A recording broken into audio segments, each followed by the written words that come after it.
ఏపీలో కూటమి అధికారంలోకి వచ్చి 16 నెలలవుతోంది. సంక్షేమంతో పాటు అభివృద్ధికి ఎనలేని ప్రాధాన్యమిస్తోంది. రాష్ట్రానికి భారీగా పెట్టుబడులు వస్తున్నాయి. ముఖ్యంగా విశాఖకు ఐటీ సంస్థలు వెల్లువెత్తుతున్నాయి.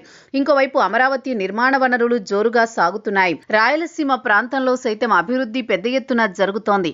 ఇటువంటి సమయంలో గ్రామాల్లో మౌలిక వస్తువులు పెద్ద ఎత్తున అభివృద్ధి పనులు చేపట్టాలని తాజాగా నిర్ణయించింది కూటమి ప్రభుత్వం. రాష్ట్ర వ్యాప్తంగా 6,500 కోట్లతో వివిధ పనులు చేపట్టేలా ప్రణాళికలు సిద్ధం చేసింది కూటమి ప్రభుత్వం. ముఖ్యంగా రహదారుల నిర్మాణానికి అత్యంత ప్రాధాన్యమిస్తున్నారు.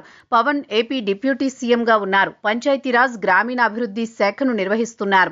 కూటమి అధికారంలోకి వచ్చిన వెంటనే పల్లె పండుగ పేరుతో గ్రామాల్లో పెద్ద ఎత్తున మౌలిక సదుపాయాలు కల్పించారు.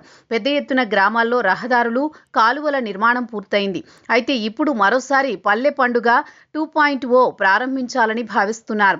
రాష్ట్ర వ్యాప్తంగా ఒకేసారి 52,000 పనులకు శ్రీకారం చుట్టి పల్లెల్లో పండుగ వాతావరణం తీసుకురావాలని కూటమి ప్రభుత్వం ఆలోచిస్తోంది. ఈ నెలాఖరు లేదా వచ్చే నెల మొదటి వారంలో కార్యక్రమాన్ని ప్రారంభించే అవకాశం ఉంది. గత ఏడాది మాదిరిగానే పనులు ప్రారంభించి సంక్రాంతికి పూర్తి చేయాలన్నది లక్ష్యంగా తెలుస్తోంది. వైసీపీ 5 ఏళ్ల పాలనలో మౌలిక వస్తువులు కల్పించలేదు. రహదారులతో పాటు కాలువల నిర్మాణం వంటివి చేపట్టలేదు.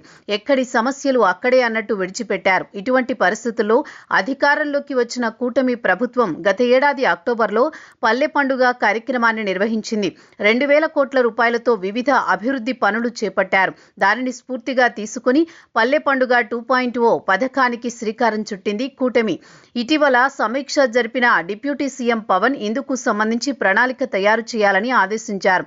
గత ఏడాది పల్లె పండుగలో జాతీయ గ్రామీణ ఉపాధి హామీ పథకం మెటీరియల్ నిధులతోనే పనులు చేపట్టారు. రోడ్లు, కాలువలు, గోకులాల నిర్మాణాలకు ప్రాధాన్యమిచ్చారు. పల్లె పండుగ పేరుతో గత ఏడాది రాష్ట్ర వ్యాప్తంగా 4,000 కిలోమీటర్ల మేర సిమెంట్ తారు రోడ్లు నిర్మించారు. ఈసారి ఉపాధి హామీ పథకంతో పాటు నాబార్డ్, ప్రధానమంత్రి గ్రామీణ Sadak Yojana, Asian infrastructure investment bank project, 15వ ఆర్థిక సంఘం పంచాయతీ సాధారణ నిధులతో చేపట్టనున్న పనులకు సంబంధించి పల్లె పండుగ 2.0 పరిధిలోకి వస్తాయి.